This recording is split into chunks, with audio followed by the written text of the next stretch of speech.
Good morning friends. आज हम लोग डिस्कस करेंगे स्टीम टरबाइन के बारे में। ओके, तो आज का जो हमारा चैप्टर है वो चैप्टर नंबर 6 है, स्टीम टरबाइन जीटीयू में। ओके, तो समझो कि एक्चुअल में स्टीम टरबाइन है क्या। आज हम लोग नया जो पूरा टॉपिक स्टार्ट कर रहे हैं, आज का चैप्टर जो है वो पूरा स्टीम टरबाइन के बारे में होने वाला है। हम लोग आज इंट्रोडक्शन कवर करेंगे।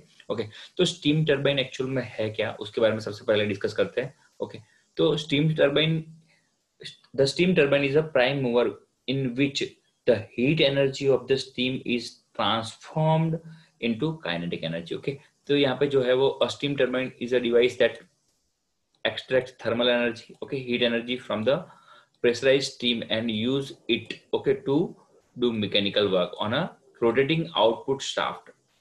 Its modern manifestation was invented by the Sir Charles persons, okay, in 1884। Okay, तो समझो कि ये किसने इन्वेंट किया था उसके बारे में है वो बहुत ज्यादा जानने की जरूरत नहीं है वैसे। Okay, the steam turbine is the prime mover in which the heat energy of the steam, okay, steam की जो हीट एनर्जी, थर्मल एनर्जी जो है वो हम लोग समझो यहाँ पे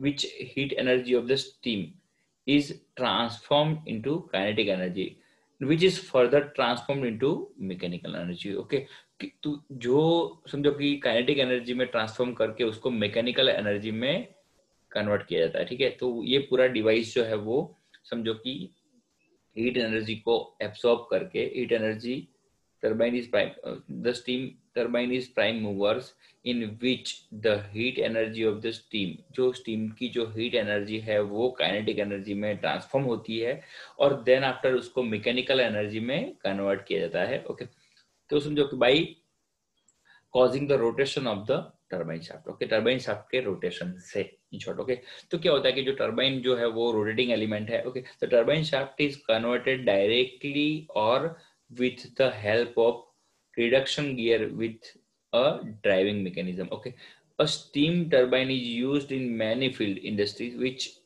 mainly includes power generation and transporting, okay, shipping में।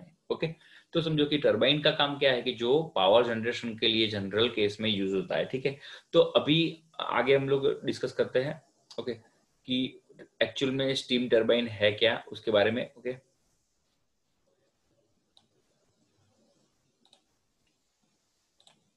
next, okay, steam turbine may also be defined as a device which converts the heat energy of the steam energy to the mechanical energy which is finally converted into electrical energy। okay, कि समझो कि power generation के लिए समझो mechanical energy का electrical energy में transformation होता है। ठीक है, तो ये स्टीम टरबाइन की डेफिनेशन थी। Because the turbine generates rotary motion, it is, समझो यहाँ पे जो टरबाइन जो है वो रोटरी मोशन जनरेट करता है। ठीक है,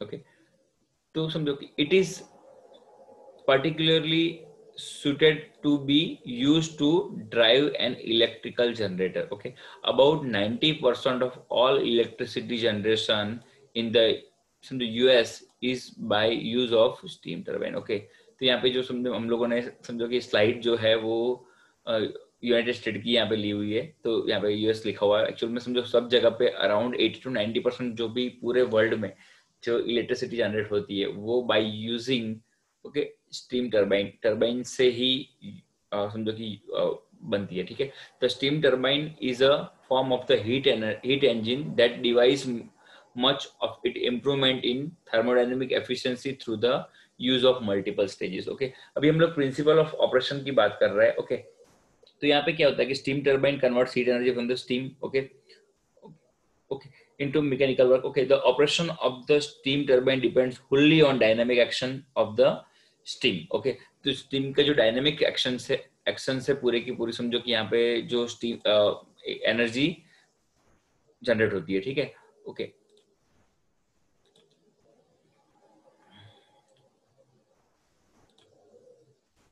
ये सब समझो कि इंफॉर्मेशन है कितने मेगावाट किलोवाट का जो पावर जनरेशन है वो सब कुछ। ओके, ओके, अभी हम लोग समझो कि वर्किंग की बात करते हैं, वर्किंग प्रिंसिपल की बात करते हैं। ओके, तो ये हमको यहाँ पे एक समझो कि एक नॉर्मल लाइव डायग्राम, एक लाइन डायग्राम यहाँ पे दिया हुआ है। ओके, तो समझो कि यहाँ पे क्या होता है कि हाई टेम्परेचर, हाई प्रेशराइज, जो हाई वेलोसिटी वाली जो स्टीम है वो टरबाइन के अंदर समझो कि नोजल के थ्रू, यहाँ ये टरबाइन है हमारा, ये हमारा स्टीम वाला पोर्शन है, यहाँ पे ये नोजल है, ये जो एरो हमारा यहाँ पे है, ये नोजल वाला एरिया है।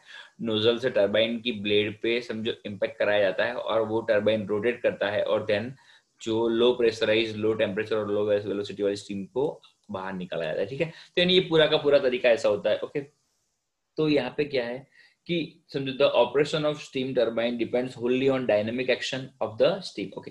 According to the Newton second law of motion, the force is proportional to the rate of change of momentum, okay. तो यहाँ पे पूरा का पूरा जो मोमेंटम चेंज होता है उसके ऊपर समझो कि न्यूटन सेकंड लॉ के हिसाब से, ओके, मास इनटू वेलोसिटी, जो हमारा मोमेंटम जो फोर्स है वो उसकी, ओके। तो if the rate of change of momentum is caused in the steam by allowing the high velocity jet of steam to pass over the curve blade, okay. तो यहाँ पे जो टरबाइन की जो ब्लेड है हमारी वो इस तरीके से कर्व होती है, ठीक है, ओके। और ये हमारी स्टीम नोजल है, वैसे स्टीम नोजल में से जो स्टीम है वो ऐसे फ्लो करती है नोजल में से, ओके। और ब्लेड पे समझो कि हाई वेलोसिटी के साथ जो स्टीम की जो जेट है वो इम्पैक्ट करती है, ओके, और फोर्स करती है, और जो टरबाइन की ब्लेड, ये टरबाइन की ब्लेड जो है वो समझो कि वो फोर्स के कारण टरबाइन की शाफ्ट को रोटेट करा दी, ठीक है। तो मैं अभी समझो छोटा सा एक टरबाइन यहाँ पे का जो इम्पेलर है वो ड्रॉ करने का ट्राई कर रहा हूँ यहाँ पे, ओके। ये सेंटर शाफ्ट है हमारी, ओके, और ऐसे हमारी ब्लेड होती है, ठीक है। Number 1 2 3 4, okay, 5, okay. तो यहाँ पे जो नोजल है वो ये हमारी स्टीम नोजल है, ओके। नोजल यहाँ पे ब्लेड पे समझो हमारी समझो फोर्स डालती है, ओके, ओके। तो समझो if the blade is free, okay, blade जो है वो फ्रीली मूवमेंट करती है, it will be rotate in the direction of force as shown in, समझो जैसे समझो कि यहाँ पे इस तरीके से ये रोटेट करने वाला है, ठीक है। तो ये समझो कि हमारा जो नोजल है, नोजल वो ब्लेड पे इम्पैक्ट करेगा, समझो कि, और नोजल जो है वो नोजल की जो स्टीम है वो ब्लेड पे फोर्स लगाएगी, उसके कारण ये जो हमारा पूरा जो समझो कि ब्लेड वाला जो पोर्शन है वो समझो कि फ्री होता है, इसके कारण समझो वो शाफ्ट के साथ कनेक्टेड होता है तो वो रोटेट करने वाला है, ओके। तो वो हमको यहाँ पे फिगर में दिख रहा है, okay. The high pressure steam from the boiler is expanded into the properly shaped, expanded in the properly shaped passage called nozzle, okay। तो nozzle एक्चुअल में अभी मैंने बात करी, अभी nozzle क्या है, ओके। तो nozzle क्या होता है कि समझो कि एक, समझो कि वन टाइप ऑफ, समझो कि एक ऐसा कॉनिकल शेप जैसा एक पार्ट समझो कि होता है, ठीक है। तो और यहाँ से समझो nozzle यानी समझो कि समझो एक ऐसा एरिया कि जो प्रॉपरली समझो कि नोजल की टाइप्स भी होती है, सर 3 तरीके की नोजल होती है, समझो कि ये है हमारी कॉन्वर्जन नोजल, ओके। देन समझो कि डाइवर्जन नोजल, और थर्ड वन जो है वो है कॉन्वर्जन डाइवर्जन नोजल, ओके। तो ये हमारी कॉन्वर्जन नोजल यहाँ पे मैंने दिखाई है, ओके। तो एक समझो कि नोजल क्या है, ओके। द नोजल समझो कि नोजल वो है कि जो समझो कि बॉयल, जहाँ पे समझो कि प्रॉपरली शेप्ड पैसेज जो है, ये कॉन जैसा शेप यहाँ पे दिख रहा है बरोबर, वो प्रॉपरली शेप्ड जो कौन जैसा पैसेज है उसको नोजल बोलते हैं वैसे, okay. The nozzle are fixed to the casing due to the fall in pressure of steam in nozzle, okay. Thermal energy of the steam is converted into kinetic energy. तो यहाँ पे जो steam की जो thermal energy है वो kinetic energy में convert होके यहाँ पे काइनेटिक एनर्जी जो है वो ब्लेड को दी जाती है, ठीक है। The steam will generate velocity now flows over at the set of the curve blade, okay. तो जो कर्व जो ब्लेड हमारी है, ठीक है, उसके ऊपर, ओके, जो हमारी जो ब्लेड है जो है वैसे जो समझो कि इस हिसाब से कर्व होती है, वैसे ऐसे वैसे ब्लेड होती है, ठीक है। तो वो कर्व ब्लेड पे वो जो नोजल का जो स्टीम है वो फोर्स करती है, ओके। तो समझो कि the steam will get greater velocity now flows over the set of curved blades, okay। the blades are attached to the periphery of the wheel, okay। अभी जस्ट मैंने बात करी उस हिसाब से, ओके, कि जो व्हील की पेरिफेरी पे हमारी ब्लेड जो है वो समझो कि अटैच होती है, ठीक है। तो होता क्या है समझो बराबर, ओके। तो जो व्हील की पेरिफेरी पे जो हमारी जो ब्लेड होती है, और जो ब्लेड है वो हमारी शाफ्ट के साथ कनेक्टेड होती है, ठीक है। तो उसके कारण क्या होता है कि जो अगर समझो कि ब्लेड पे अगर समझो ब्लेड पे हमारी स्टीम अगर समझो फोर्स लगाएगी तो ऑटोमेटिकली शाफ्ट रोटेट होगा। ओके, तो ये पूरा का पूरा समझो, the force thus developed cause the wheel and hence the turbine shaft to rotate. Okay, तो ये पूरा का पूरा समझो कि सिंपल वर्किंग कैसे होता था। Okay, principle operation of the steam turbine, उसके बारे में हम लोगों ने डिस्कस किया। ओके, अभी हम लोग डिस्कस करेंगे नेक्स्ट टॉपिक।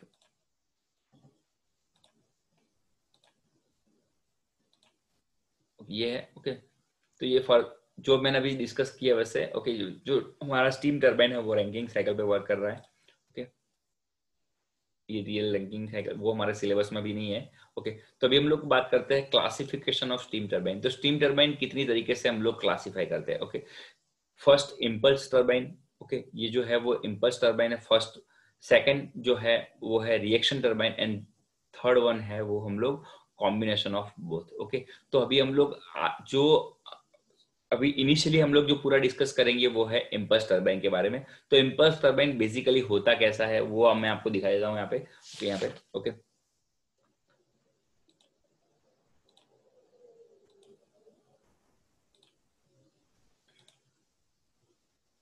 ओके,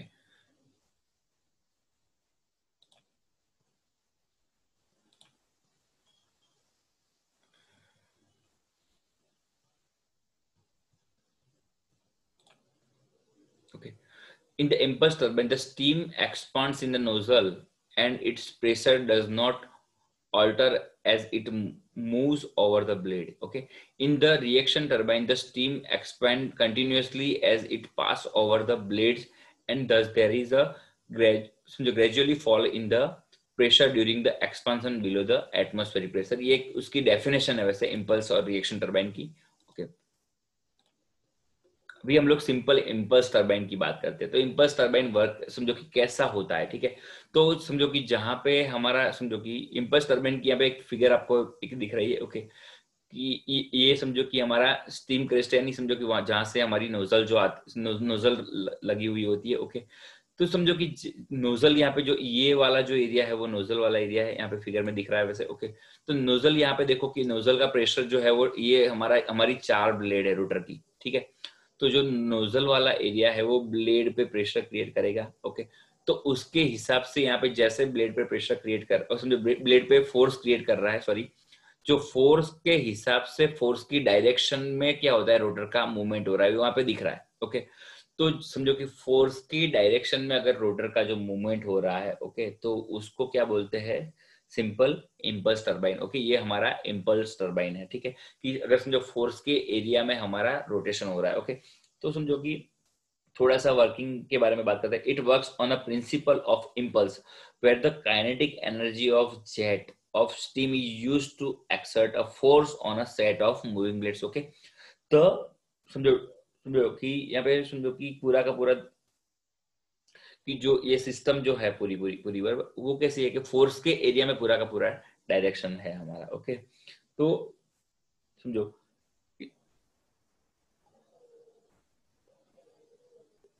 यहाँ पे जो इम्पल्स टरबाइन जो है, ओके, एक सिंपल इम्पल्स टरबाइन यहाँ पे दिया हुआ है कि ये देखो, ये रोटर वाला एरिया है, ये नोजल है हमारी, और देन ये स्टीम वाला जो पूरा पोर्शन जहाँ पे स्टीम को स्टोर किया जाता है। ठीक है, और ये नोजल है हमारी। ठीक है, तो जहाँ पे हमारा फोर्स लग रहा है उसी एरिया में अगर हमारा समझो कि उसी एरिया में हमारा जो रोटेशन हो रहा है, ठीक है, उसी जगह पे हमारा रोटेशन हो रहा है, तो उसको सिंपल टरबाइन बोलते हैं। ओके, अभी थोड़ा सा डिटेल हम लोग रिएक्शन टरबाइन के बारे में हम लोग जान लेते हैं वैसे।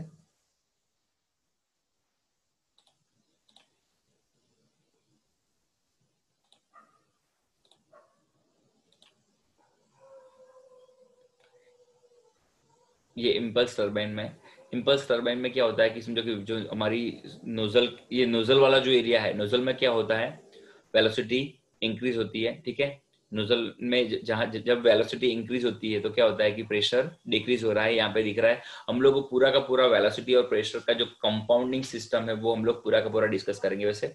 ओके, पर अभी समझो कि नोजल में क्या होता है, ये नोजल में इनिशियली जो समझो कि वेलोसिटी इंक्रीज होती है और प्रेशर हमारा डिक्रीज हो रहा होता है। ठीक है, वो एक और मूविंग ब्लेड में क्या होता है कि वेलोसिटी धीरे धीरे डिक्रीज होगी और प्रेशर कांस्टेंट रहेगा, ठीक है। तो ये मूविंग ब्लेड का पोर्शन है, ओके। अभी हम लोग बात करते हैं सिंपल, जो ये पूरा का पूरा प्रेशर और वेलोसिटी का जो चार्ट है वो हम लोग पूरा का पूरा वेलोसिटी प्रेशर कंपाउंडिंग सिस्टम में हम लोग जानेंगे, ओके। तो अभी हम लोग डिस्कस करते हैं थोड़ा सा रिएक्शन। हम लोगों ने बात करी कि इम्पल्स टरबाइन क्या है, रिएक्शन टरबाइन क्या है, तो उसके बारे में थोड़ा सा बेसिक, अभी ये आज का जो पूरा लेक्चर है वो बेसिक के बारे में है, ओके। तो in this type of turbine there is a gradual pressure drop and take place continuously, okay, over the fixed and moving blades, okay. The rotation of the shaft and drum, okay, which carrying the blades is the result of both impulse and reactive force in the steam, okay. The reaction turbine consists of the row of stationary blade and the following row of moving blades, okay. तो हम लोग थोड़ा सा reaction turbine है क्या उसके बारे में थोड़ा सा यहाँ पे फिगर के बारे में यहाँ पे देखते हैं, okay. The fixed blade acts as a nozzle which are attached inside the cylinder and the moving blades are fixed with the rotors as shown in figure, okay. हम लोग फिगर में देखेंगे when the steam expands over the blades there is a gradual increase in volume and decrease in pressure, okay. यहाँ पे क्या होता है कि gradually pressure increase हो रहा है, volume gradual increase in volume, volume increase होता है और प्रेशर डिक्रीज होता है, but the velocity decrease in the moving blades and increase in a fixed blade, okay. तो ये हमारा रिएक्शन टरबाइन, ओके। तो रिएक्शन टरबाइन क्या होता है यहाँ पे समझो कि रिएक्शन टरबाइन, ये जो हमारा स्टीम ड्रम था वैसे हम लोगों ने देखा था वैसे, ओके।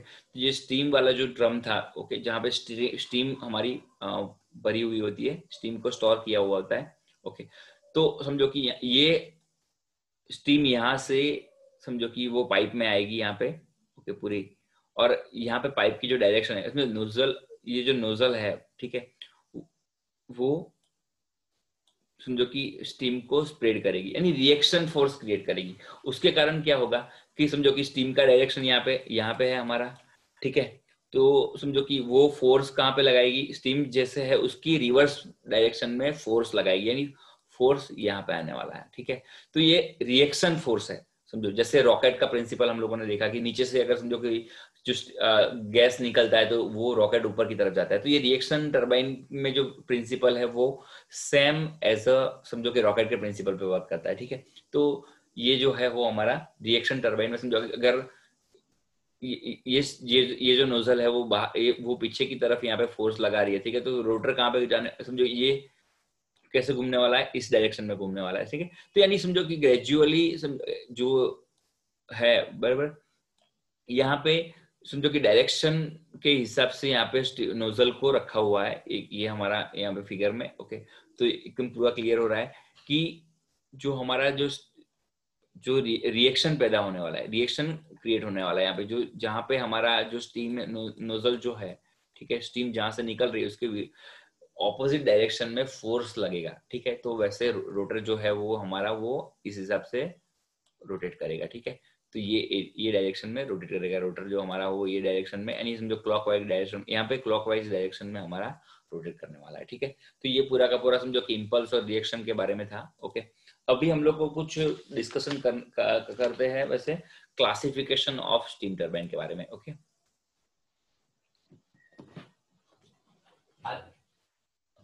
अभी classification of steam turbine, okay. तो स्टीम टरबाइन एक्चुअल में कितनी तरीके से हम लोग क्लासिफाई करते हैं, ठीक है, तो उसके बारे में है।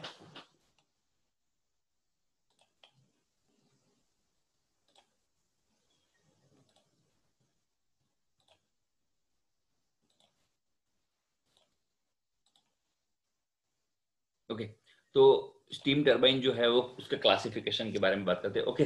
तो classification of the steam turbine में be done as a following, okay. तो according to the action of steam, okay. जैसे स्टीम अगर एक्शन, अभी हम लोगों ने स्टीम का एक्शन देखा, impulse, reaction and combination, okay. पर हमारे जो अभी सिलेबस में जो है वो है impulse turbine and reaction turbine only, यानी दो ही टरबाइन हम लोग आज हमारे सिलेबस में है वैसे, ओके। तो सबसे पहला क्या है, इंपल्स, और दूसरा रिएक्शन, कॉम्बिनेशन ऑफ बोथ, जो इंपल्स और रिएक्शन का कॉम्बिनेशन जो हमारे सिलेबस में नहीं है, ठीक है। अभी नेक्स्ट बात करेंगे हम लोग, वो है according to the direction of flow, यानी फ्लो के डायरेक्शन के हिसाब से, यानी जो स्टीम का जो फ्लो है वो जो फ्लो के डायरेक्शन के हिसाब से, ओके। फर्स्ट जो है वो एक्सियल फ्लो और सेकंड जो है वो रेडियल फ्लो। ओके, और समझो कि जो एक्सियल और रेडियल फ्लो जो है वो समझो कि जो हमारा ये समझो ये हमारा केसिंग है वैसे। ओके, तो समझो अगर समझो एक्सिस पे अगर फ्लो हो रहा है वो, और जो रेडियस पे जो फ्लो हो रहा है वो, यानी उसके हिसाब से, यानी जो स्टीम का फ्लो की बात कर रही है। ओके, और थर्ड थर्ड जो है वो है टेंजेंशियल फ्लो। ओके,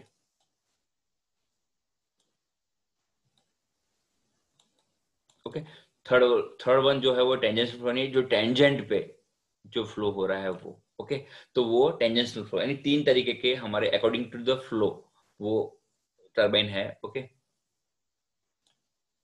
अभी हम लोग समझो कि next according to the number of stages के बारे में बात करते हैं। ओके, तो नंबर ऑफ स्टेजेस दो तरीके के होते हैं। ओके, एक सिंगल स्टेज टरबाइन और मल्टी स्टेज टरबाइन। ओके, एक सिंगल स्टेज टरबाइन और दूसरा मल्टी स्टेज टरबाइन, जो वो है according to the stages. Okay, then जो फोर्थ जो हमारा क्लासिफिकेशन जो है वो है according to the number of cylinders. Okay, तो नंबर ऑफ सिलिंडर्स के बारे में बात करें तो single cylinder turbine, double cylinder and three cylinder turbine. Okay,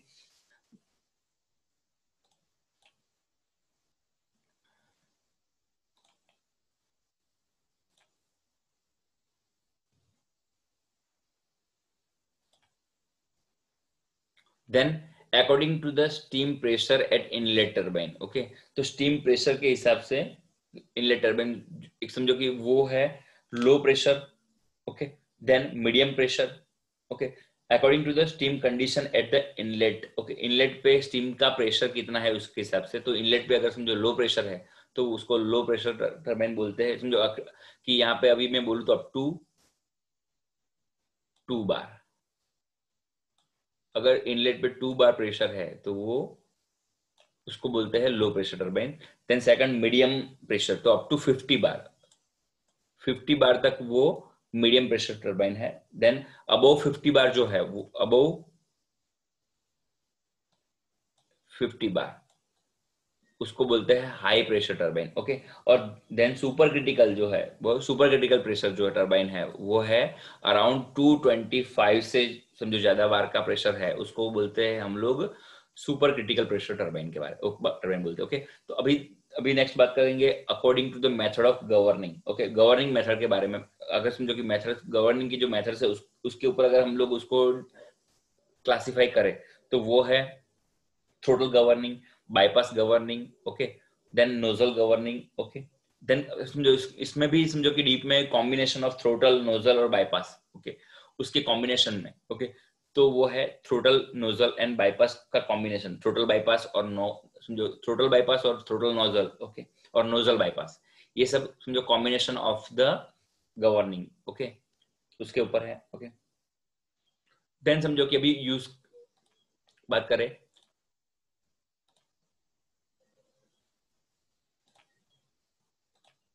okay, according to the uses. Okay, in industry तो समझो स्टेशनरी टरबाइन है।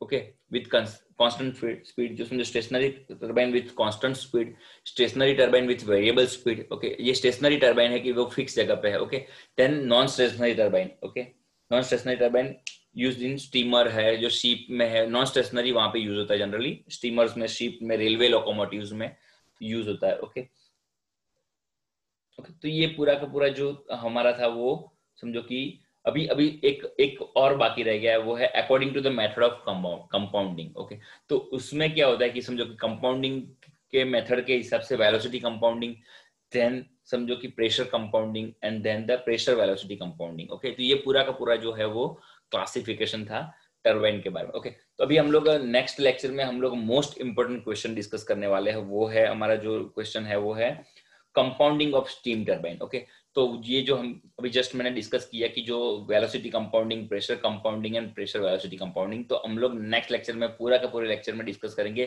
वेलोसिटी कंपाउंडिंग के बारे में। ओके, थैंक यू फ्रेंड्स, आज के लिए इतना काफी है। Okay, thank you friends.